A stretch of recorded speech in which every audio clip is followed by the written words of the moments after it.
बिस्मिल्लाहिर्रहमानिर्रहीम अल्लाहुम्मा सल्ली अला मुहम्मद व आले मुहम्मद।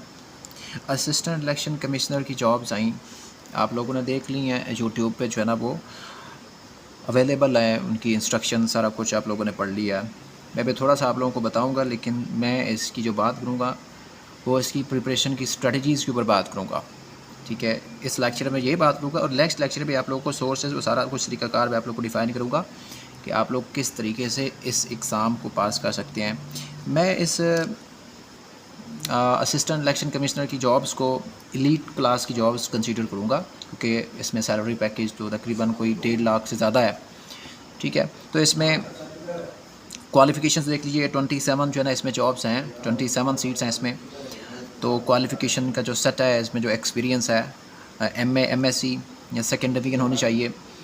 किसी भी सब्जेक्ट में आप जो है ना वो अगर की हुई है तो आप एलिजिबल हैं। BA BSc ऑनर्स जो 4 साल का प्रोग्राम होता है, BCom किया हुआ है, LLB किया हुआ है जो 5 इयर्स का होता है, उसमें सेकेंड डिवीज़न है तो आप एलिजिबल हैं।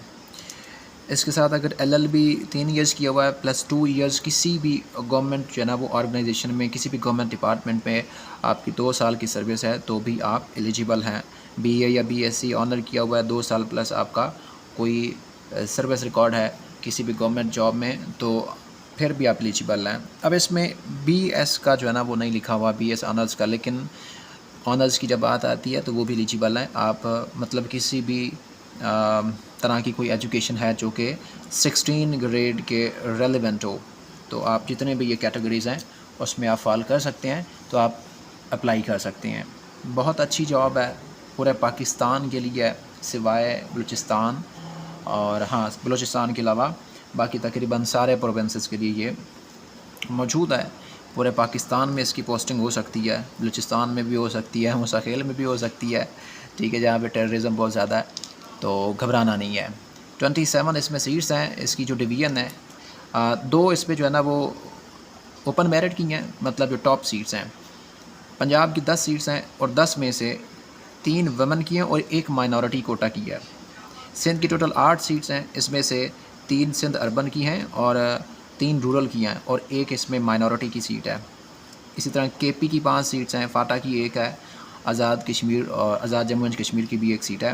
तो इस तरह करके इनकी डिवीज़न बनती है। इसमें बलूचिस्तान की कोई सीट नहीं है, लेकिन जो इनमें से कोई भी जो है ना वो जॉब जिसकी होगी वो पूरे पाकिस्तान में सर्व करेगा। ठीक है, प्रोविंशियल के लेवल पे पूरे पाकिस्तान में वो सर्व करेगा। सैलरी इसकी 1.5 लाख से ज़्यादा जो है ना बताई जा रही है एज़ पर सोर्सेज। अच्छा, अब आगे सिलेबस की बात। इसका सिलेबस जो है काफ़ी ज़्यादा जो है इसके ऊपर चर्चा हुई कि इसका सिलेबस क्या होगा। कुछ ने जो है ना वो प्रीवियस पेपर्स का एनालिसिस किया, मैंने खुद भी किया, मैंने देखा भी, लेकिन अब ऑफिशियली जो है ना वो इसका कुछ ना कुछ सिलेबस जो है ना वो मिल गया है। बाकी अगर कोई इसमें चेंजेस आती है तो आप लोगों को बता दी जाएगी। इंग्लिश है, इसमें 30% है। ठीक है, इस बात में डिवाइड करते हैं इसका कि किस तरह से करना है। एनालिटिकल रीजनिंग है, मैथ का पोर्शन है 10% है। 1973 का आइन है, इसमें सारा नहीं है लेकिन इसका पार्ट 1, पार्ट 2 और पार्ट 8 प्लस 2017 का जो इलेक्शन एक्ट है, इलेक्शन किस तरह से कंडक्ट होते हैं, प्रिजाइडिंग ऑफिसर्स क्या होता है, उसकी ड्यूटीज़ क्या होती हैं, एक थोड़ा सा लंबा और लेंथी काम है। तो 20% मतलब 20 नंबर्स का यहाँ से जो है ना ये दोनों में से, कॉन्स्टिट्यूशन के 3 पार्ट्स में से और इलेक्शन के एक्ट में से जो कि 2017 का है, इसमें से क्वेश्चंस आएंगे। पाकिस्तान अफेयर्स में से 10 नंबर्स के आएंगे। इसी तरह करंट अफेयर्स की डोमेन्स में से जो है ना वो 10 नंबर के जो है ना वो क्वेश्चंस आएंगे। जनरल साइंस का जो पार्ट है, जैसे डिफ़िकल्ट पार्ट जो कंसीडर किया जाता है, जो KP के PMS में भी आया, तो डिफ़िकल्ट क्वेश्चंस सबको लगे हैं। लेकिन मैं आप लोगों को वेरी नेक्स्ट लेक्चर में आप लोगों को बताऊंगा कि ये सवाल आया कहाँ से थे, क्योंकि मैं आप लोगों को प्रॉमिस कर चुका हूँ पूरा पेपर क्रैक करूँगा। अभी उसके ऊपर वर्किंग जारी है। मेरी छोटी सी ये काविश आप लोगों के लिए इंशाल्लाह कुछ ना कुछ ज़रूर कंट्रीब्यूट करेगी आप लोगों के। ये सारे इम्तिहान जो आप लोगों ने कमिश्नर के देने हैं, पीरा के देने हैं, असिस्टेंट रजिस्ट्रार के देने हैं, जितने भी 1 पेपर हैं, चाहे सब्जेक्टिव हैं या ऑब्जेक्टिव हैं, सब के लिए इंपॉर्टेंट है। इस्लामियात for Muslims 10%, ethics for non Muslims 10%। ये हो गया पेपर 1। ठीक हो गया, ये पेपर 1 है। इसका मतलब है हो सकता है कि इसमें से स्क्रीनिंग लिया जाए, हो सकता है इसको मतलब पहला पेपर ये होगा, इसमें से जो स्टूडेंट्स एलिजिबल होंगे वो नेक्स्ट डिस्क्रिप्टिव पेपर जो एसे राइटिंग एक कोर पेपर है, इसमें वो फॉल करेंगे। एसे राइटिंग जिसमें है ही है, लेकिन मे भी पॉसिबिलिटी कि इस पे 50 नंबर का ऐसे कर दिया जाए और 50 नंबर का जो है ना वो बाकी हो सकता है करंट अफेयर पाकिस्तान अफेयर्स का भी कर लीजिए, लेकिन अभी एक्सपेक्टेड यही है कि 100 मार्क्स इसमें ऐसे ही होगा, जो कि बोन ऑफ कंटेंशन कह लें या एक बॉटल नेक कह लें, बैरियर कह लें, एक ब्लॉक कह लें जो स्टूडेंट के लिए है, स्पेशली जो वन पेपर्स के एस्पायरेंट हैं जिन्होंने सारी ज़िंदगी सिर्फ ही वन पेपर की तैयारी है, लेकिन अब उनके सामने जब ऐसे रखा जाता है तो उनके लिए थोड़ी सी डिफ़िकल्टीज़ होंगी। CSS के, PFS के, वन पेपर PCS के जो स्टूडेंट्स हैं उनके लिए कोई प्रॉब्लम्स नहीं है, ठीक है, वो आराम से उनसे कर सकते हैं, लेकिन प्रिपरेशन चाहिए। अब प्रिपरेशन प्लान क्या है, आप लोग किस तरह से तैयारी करेंगे, बात यही है। पहला सब्जेक्ट हमारे पास इंग्लिश का, इंग्लिश में 30% इंग्लिश थी, और इसकी डिवीजन कैसे करनी है, मतलब इसके अंदर कौन कौन से टॉपिक्स आएंगे, कौन कौन से डोमेन्स आएंगी। तो माय डियर स्टूडेंट्स, पे आप लोगों को ये पहले ही जो ना ये एक लेक्चर अपलोड कर चुका हूँ आपकी आसानी के लिए। आप अगर जाइए यूट्यूब पे तो आपको ये सारा कुछ मिल जाएगा। इंग्लिश में बेसिक्स से लेकर एडवांस लेवल तक सारी चीज़ें करनी है। Word classes part of speech है, 8+1 9 टोटल होती हैं। नरेशन का चैप्टर है, वॉइस का चैप्टर है, सिंटैक्स का चैप्टर है, ग्रामर में टेंसेस है, उसका यूजेज है, और इस पर फिर वर्ड चॉइस है, मतलब इसमें वोकेबलरी है, एडियम्स होंगे, फ्रेजल वर्ब हो सकते हैं, वन वर्ड सब्स्टिट्यूशन हो सकते हैं, फॉरेन वर्ड्स हो सकते हैं। इसके अलावा बाकी जो इसकी प्रैक्टिस है वो भी इसमें शामिल होगी, जो कोई बाकी इसमें से रैंडमली अगर कोई सवाल पूछ लिया जाता है तो इसमें हो सकता है कि यहाँ से वो एनालिटिकल रीजनिंग भी बना सकता है। लाजमी नहीं है कि एनालिटिकल रीजनिंग जो है ना सिर्फ मैथ में आएगी, यहाँ से भी आप लोगों से पेयरिंग की फॉर्म में पूछा जा सकता है, मैचिंग होती है ना, एनालॉजी बना के वो पूछ सकता है। हाँ, इसमें टॉपिक जो है ना वो एनालॉजी भी आएगा, एनालॉजी का टॉपिक भी आएगा इसमें, ठीक है। तो ये आप लोगों की ग्रामर है, काफ़ी लेंथी कोर्स है, इतना छोटा भी नहीं है। उसके बाद है एनालिटिकल रीजनिंग का, तो ये भी मैं आपको दिखा देता हूँ। जनरल एबिलिटी मैंने आप लोगों को बताई, इसमें कई सारे चैप्टर्स हैं। यहाँ थोड़ा सा नीचे आएँ तो यहाँ पे आप लोगों को मिलेगा एनालिटिकल एबिलिटी, ठीक है, mental ability, analytical ability, psychological ability जो होती है, यहाँ से 10 नंबर के सवाल आएंगे।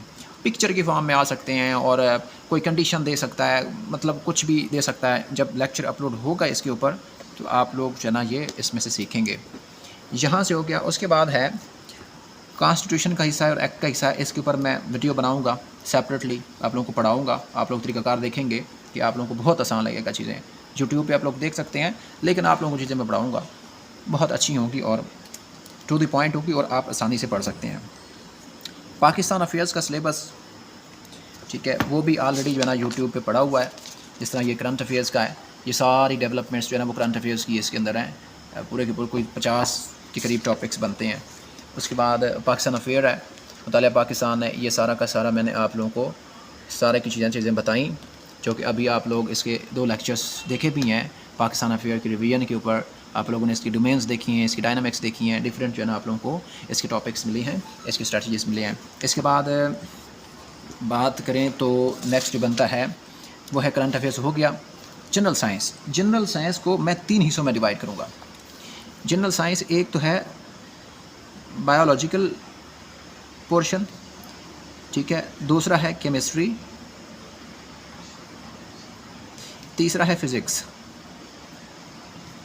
ये 3 पोर्शंस हैं इसके। अब इसका बायोलॉजिकल पोर्शन है, इसमें कुछ बेसिक टर्मिनोलॉजीज़ होगी, फिर ब्रीफ अकाउंट होता है एक ह्यूमन फिजियोलॉजी का, वो इसमें टॉपिक आता है। फिर ह्यूमन बॉडी को पढ़ा जाता है, उसमें उसके सिस्टम्स आते हैं, कार्डियोवास्कुलर सिस्टम आता है, डाइजेस्टिव सिस्टम आता है, कोई तकरीबन 12 के करीब सिस्टम्स आते हैं, वो पढ़ाए जाते हैं। फिर जो सेंसेस हैं, जिसमें आई है, ईयर है, विजन है, ये सारी चीज़ें पढ़ी जाती हैं। फिर बैलेंस डाइट का कॉन्सेप्ट आता है, मॉलिकुलर बायोलॉजी का कॉन्सेप्ट आता है इसके अंदर, जो जिसमें आप लोग पढ़ेंगे प्रोटीन्स क्या होती है, लिपिड्स क्या होते हैं, मिनरल्स क्या होती हैं, एसाइल ग्लिसरॉल क्या होता है, और इसमें वाटर, विटामिन्स, फाइबर्स, ठीक है, फूड डिटीरियोरेशन, उसके control methods, disease, drugs, instruments. फिर इसमें कुछ किंगडम्स आ जाएंगे, जैसे एनिमल या बर्ड्स का किंगडम्स है, एम्फीबिया का किंगडम है, प्लांट का किंगडम है, और मतलब काफ़ी सारे किंगडम्स आ जाते हैं, प्रोटिस्टा, प्रोकैरियोटा, यूकैरियोटी, ये सारे के सारे इसमें आते हैं। फिर इसमें सेल बायोलॉजी का चैप्टर आएगा, जिसमें पूरा सेल के बारे में पढ़ाया जाएगा, जिस पे आप लोगों को सेल की बेसिक टर्मिनोलॉजी लेके, और उस पर उसके कुछ ऑर्गेनेलीज आती हैं, उसमें कुछ सब ऑर्गेनेलीज आएंगी, जिसमें आप लोग पढ़ते हैं कि माइटोकॉन्ड्रिया होता है, जो है ना वो गोल्जी कम्प्लेक्स होता है, राइबोसोम होता है, सेंट्रोसोम होता है, ये पढ़ेंगे। और इसके बाद सॉइल का चैप्टर आएगा, जिसके ऊपर मतलब आप लोगों को सारी चीज़ें पढ़ाई जाएंगी, एग्रीकल्चर, फॉरेस्ट्री, ये सारी चीज़ें उसमें कवर हो जाएंगी। फिर इस पे जो है ना वो इस तरह करके ना, मैं अब सारा नाम लूँ तो शायद मैं वीडियो भी घंटे की बना बैठूँ। तो ये बायोलॉजिकल पोर्शन है। अब केमिस्ट्री का पोर्शन क्या है, इसमें भी बेसिक कॉन्सेप्ट्स आएंगे, एटम से लेके आप लोग पीरियोडिक टेबल पे जाएंगे, फिर उसके बाद चले जाएंगे उसके एलिमेंट्स के ऊपर चले जाएंगे।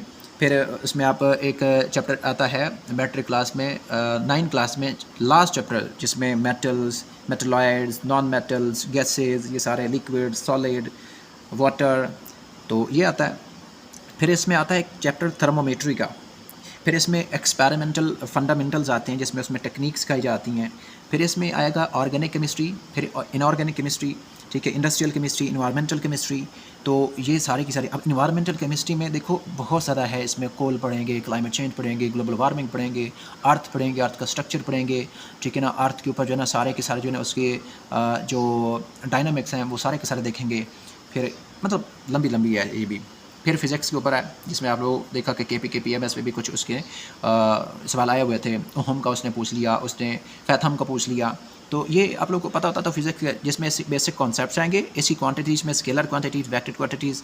फिर इसके डिफरेंसेस आएंगे, जिस तरह मैस और वेट के दरमियान क्या डिफरेंस है, ठीक है, फोर्स और बाकी चीज़ों के दरमियान डिफरेंस क्या है, टार्क और मोमेंटम के दरमियान डिफरेंस क्या है, ग्रेविटेशन क्या होती है, सेंटीमीटर फोर्स क्या होती है, न्यूटन्स के लॉज क्या है, मोशन क्या है, और एनर्जी क्या है, फ्रीक्वेंसी क्या है, साउंड वेव्स क्या हैं। फिर थर्मोडायनामिक्स का चैप्टर रहेगा, इलेक्ट्रिसिटी का चैप्टर रहेगा, इलेक्ट्रोस्टैटिक्स का चैप्टर रहेगा, इलास्टिसिटी और विस्कोसिटी का चैप्टर रहेगा, पावर और सर्किट्स का चैप्टर रहेगा, कैपेसिटर्स आएंगे, ऑप्टिक्स आएंगे, मतलब लंबी लंबी इसमें डिटेल आएगी, कंडक्शन, कन्वेक्शन, रेडिएशन, जी है।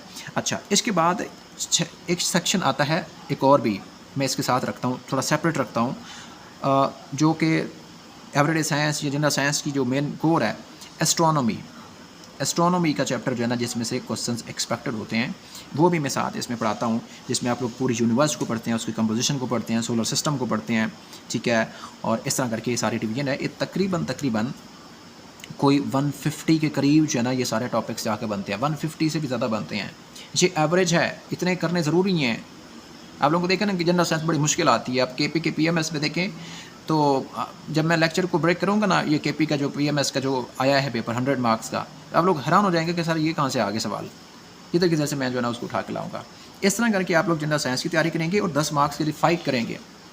फिर आ जाएगा इस्लामियात का पोर्शन। इस्लामियात का पोर्शन भी मैं आप लोगों को इस तरह जो है ना वो यहाँ पे आप लोग देख सकते हैं। इस्लामियात यहाँ पे मैंने सिर्फ और मेन हेडर्स लिखे हुए हैं।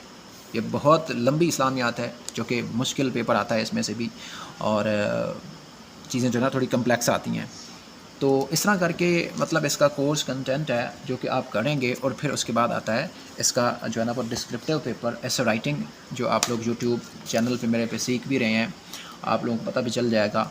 इसकी डोमेन्स के ऊपर मैं काम करवाऊँगा, टॉपिक्स के ऊपर बिल्कुल भी काम नहीं करवाऊँगा। टॉपिक्स आप खुद ब्रेक करेंगे हर डोमेन में से। अगर मैं कहता हूँ कि एजुकेशन की एक डोमेन है, तो आप इसमें सीखेंगे कि आप इन जनरल एजुकेशन क्या है, उसके क्या प्रॉस्पेक्टस है, उसका नेगेटिव्स क्या हैं, पॉजिटिव क्या है, करंट स्टेट क्या है, एजुकेशन पाकिस्तान का सिस्टम क्यों ठीक नहीं है, फिनलैंड का एजुकेशन सिस्टम क्यों ठीक है, सिंगापुर का क्यों ठीक है, मॉडर्न वर्ल्ड इससे आगे क्यों है, फिर पाकिस्तान की चैलेंजेस क्या हैं इसके एजुकेशन के सिस्टम में, इसमें क्या रिफॉर्म्स चाहिए, क्या नीड्स हैं, एजुकेशन एमरजेंसी जो चीफ मिनिस्टर जिसने जो है ना वो मरियम नवाज़ ने वो लॉन्च की, वो क्या है, फिर 5 ईयर्स इकोनॉमिक प्लान इसके साथ किस तरह से काम करेगा, पाकिस्तान के एजुकेशन की पॉलिसी क्या है, बजट के ऊपर जो है ना क्या इसकी जो है ना वो असरात हैं, इसकी बजट की जो है ना वो जो इसकी प्रोविजंस हैं वो क्या हैं, फंडामेंटल राइट्स क्या होते हैं, कॉन्स्टिट्यूशन में इसका क्या हक होता है, सिंगल नेशनल करिकुलम क्या है, वुमन इनइक्वालिटी क्यों है, वुमन एजुकेशन के ऊपर क्या फ्लॉज हैं, ठीक है, डिजिटलाइजेशन का क्या रोल है इस पर, क्लाइमेट चेंज का क्या इम्पैक्ट है, आर्टिफिशियल इंटेलिजेंस किस तरह से एजुकेशन के साथ ओवरलैप करती है, डोमेस्टिक वायलेंस का जो है ना क्या कॉन्टेक्स्ट है इसके अंदर। मतलब इस तरह करके एक डोमेन्स को आप लोगों को ब्रेक करके फिर उसके ऊपर ऐसे राइटिंग आप लोगों की करवाई जाएगी तो कमाल हो जाएगा आप लोगों के लिए, ठीक है। तो जो कि अभी 2 हफ्ते की जो वर्कशॉप है वो भी इसी चीज़ के ऊपर रखी गई है। जो स्टूडेंट हैं जो मिनिस्ट्रियल कोटा के हैं या फिर तहसीलदार के हैं, असिस्टेंट रजिस्ट्रार के हैं, जो कि मेरे पास काफ़ी सारे रजिस्टर हो चुके हैं, वो इंशाल्लाह ये सीखेंगे प्रैक्टिकली। इनको मैं खुद करके दूंगा, आप लोगों से नहीं करवाऊंगा, ठीक है। जो ज़ाहिर बात है प्रैक्टिस तो करनी है ना, तो इस तरह से ये ऐसे राइटिंग की होगी। अब इसकी प्रिपरेशन मैं 3 फेजेस में करवाऊँगा। अगर मेरे पास वैसे टाइम नहीं था, लेकिन स्टूडेंट्स बहुत ज़्यादा मैसेजेस कर रहे हैं, और अगर मसला ये आता है कि स्टूडेंट्स को इनरोल ना करें तो वो बददुआ देते हैं, आगे से कहते हैं कैसे टीचर हैं, मतलब अब स्टूडेंट की ईज़ के लिए बने हुए हैं और यहाँ पे जो है ना आप पढ़ाते नहीं हैं। हालांकि मैं रोज़ वीडियो आप लोगों को एक दो रहा हूँ यूट्यूब पे, आप सीख भी रहे हैं, आप लोग नॉलेज भी दे रहे हैं अल्हम्दुलिल्लाह। आप लोगों की कोऑपरेशन से यूट्यूब चैनल जो है ना अच्छा खासा ग्रो कर रहा है। इट्स माई हॉबी, ये चलता रहेगा सिस्टम। तो अब प्रिपरेशन का जो फेज़ है ना वो 3 फेजेस में है। प्रिपरेशन जो है ना, प्रिपरेशन 3 फेजेस में है। इसका जो प्लान है वो 3 फेजेस में है। पहले फेज़ में क्या होगा, पहले फेज़ में आप लोगों को जो चीज़ सिखवाई जाएगी, जिसमें जो जनरल सब्जेक्ट्स हैं, जिसमें जो इंग्लिश है, पाकिस्तान अफेयर है, करंट अफेयर है, जनरल साइंस है, और इसके अलावा इस्लामियात है, ये जो सब्जेक्ट्स हैं ये फ़ेज़ 1 में चलेंगे। फ़ेज़ 1 में, ये फ़ेज़ 1 में तकरीबन 1 महीना ले जाएंगे। 1 महीने से कम जो है ना इस पर टाइम लग ही नहीं सकता है, क्योंकि पढ़ाने का जो अंदाज़ होगा, लेक्चर्स होंगे वो लेंथी भी होंगे, लेकिन ये कवर करना ज़रूरी है। फ़ेज़ 2 में क्या होगा, फ़ेज़ 2 में होगा इसका जो एक्ट वाला पोर्शन है प्लस जो कॉन्स्टिट्यूशन वाला पोर्शन है। ठीक है, ये फ़ेज़ 2 पे ये भी महीना कंज्यूम कर जाएंगे, क्योंकि जो एक्ट है वो तकरीबन 170 प्लस पेजेस का है। उसमें कई सारे आगे चैप्टर्स हैं, चैप्टर्स में डिवाइड किया हुआ है। ठीक है, तो क्लॉजेस में है उसके अंदर। फिर फ़ेज़ 3 आएगा। ठीक है, फ़ेज़ 3 में आप लोगों की रिविजन्स भी होंगी। ठीक है, प्लस इसमें टेस्ट होंगे। ठीक है, ये 3 चीज़ें इसमें शामिल होंगी। टेस्ट के साथ इसमें जितने भी पास पेपर्स हैं, पास पेपर्स जिसमें असिस्टेंट इलेक्शन कमीशन के पास पेपर्स हैं, या फिर FIA के पास पेपर्स हैं, FPSC के कुछ पास पेपर्स, सिलेक्टेड पास पेपर्स होंगे जो कि इस पोस्ट के रेलेवेंट होंगे। फिर PPSC के पास पेपर्स होंगे जो मैं आप लोगों को इसके साथ ज़रूर करवाऊँगा, आप लोगों को रिकमेंड करूँगा, आप लोग करेंगे। इसके बाकायदा आप लोगों को गूगल फॉर्म पे बाकायदा टेस्ट हुआ करेगा। इसके भी तो रिवीजन टेस्ट होंगे, साथ साथ तो वीकली टेस्ट ये भी चलेंगे, वीकली टेस्ट इसके भी चलेंगे। ठीक है, और फिर एक सीक्वेंस चलेगा इसके टेस्ट का जिसमें रिवीजन्स होगी। ये काम जो है ना इस पर कर सकते हैं। अच्छा, ये फ़ेज़ 3 हो गए। इस फेज़ में आप लोगों का सारा जो है ना वो 1 पेपर की तरह आप लोगों का स्क्रीनिंग जो है ना पेपर 1 जो है ना वो तैयार हो जाएगा। पेपर 1 क्या हो जाएगा, तैयार हो जाएगा। अब रही एसे राइटिंग की बात, तो एसे राइटिंग भी जो है ना वो अल्टरनेटिवली इसके साथ चलेगी। ठीक है ना, अब देखो ना पूरे हफ्ते में ये 5 डेज़ क्लासेस होंगी या 4 डेज़ क्लासेस होंगी या 6 डेज़ क्लासेस होंगी, लेकिन अल्टरनेटिवली ये साथ एसे राइटिंग भी चलेगी। लेकिन वो एक सेपरेट सिस्टम होगा, उस एक सेपरेट बैच होगा, वो इंशाल्लाह जो है मैं अनाउंस करूँगा। लेकिन मैं आपको बता दूं इसका कोई दूसरा बैच नहीं होगा, सिर्फ़ और सिर्फ सिंगल बैच होगा। बिल्कुल भी जो है ना वो टाइम नहीं है कि मैं इसके डिफरेंट बैचेस में कन्वर्ट करूं और इस पे जो है ना वो सिस्टम चलाऊं। तो यूट्यूब पे काम करना होता है, और मेरे अपने कुछ प्रोजेक्ट्स हैं, रिसर्च वर्क है जिसके ऊपर मैं कर रहा हूं, और इंशाल्लाह मैं 1-2 किताबें जो है ना वो लिख रहा हूं। जनरल साइंस की भी मैं लिखूँगा, मेरा इंटरेस्ट है उसके ऊपर। फिजियोलॉजी के ऊपर मैंने लिखी हुई है, बहरहाल उसके मसले जो है ना पब्लिशिंग के थोड़े से आते हैं। असिस्टेंट रजिस्ट्रार कोऑपरेटिव सोसाइटीज़ के नोट्स आप लोगों ने देख लिए हैं, आप लोगों ने पढ़ भी लिए हैं, और वेरी थैंक्स कि आप लोगों ने जो है ना इससे कोऑपरेट किया, आप लोगों ने सीखा है। तो इस तरह के जो है ना वो थोड़े काम है, मैं आगे डिफरेंट बैचेस जो है ना वो स्टार्ट नहीं कर सकता हूँ। तो ये इस तरह करके इसकी जो है ना वो प्रिपरेशन का फेज़ आएगा जिसमें मैं करवाऊँगा। अभी इसकी मैं कोई जो है ना वो डेट आप लोगों को नहीं दे रहा हूँ कि इतनी इसकी फ़ी होगी, इसकी फ़लाँ डेट है। मैं नेक्स्ट लेक्चर में आप लोगों को ये सारी चीज़ें बताऊँगा, लेकिन ये आप लोगों को तरीका बता दिया है। आप लोग इसके तहत चाहें तो सेल्फ़ स्टडी कर सकते हैं, सेल्फ़ स्टडी कर सकते हैं तो दी बेस्ट है, कोई ज़रूरत नहीं किसी टीचर की फिर। लेकिन आप लोगों को फिर एक्ट पढ़ने पड़ते हैं, कॉन्स्टिट्यूशन पढ़ना पड़ता है, तो यहाँ पे आके फंस जाते हैं। फिर एनालिटिकल किसी का बैकग्राउंड जो है ना वो मैथ का नहीं होता, साइंस का होता है। किसी का जो है ना वो साइंस का नहीं होता, जो है ना वो मैथ का होता है। किसी का जो है ना वो सोशल साइंसेस के साथ होता है, किसी का आर्ट्स के साथ होता है। तो इस तरीके से जो है ना आप वो फंस जाएंगे। अफोर्डेबल चीज़ें होंगी जो पूरे पाकिस्तान में आपको इससे अफोर्डेबल जो है ना वो कहीं भी नहीं मिलेंगी। तो थैंक यू सो मच। आप लोगों की डिमांड थी कि मैं लेक्चर इसके ऊपर बनाऊँ, सो एंजॉय करें। अल्लाह हाफिज़।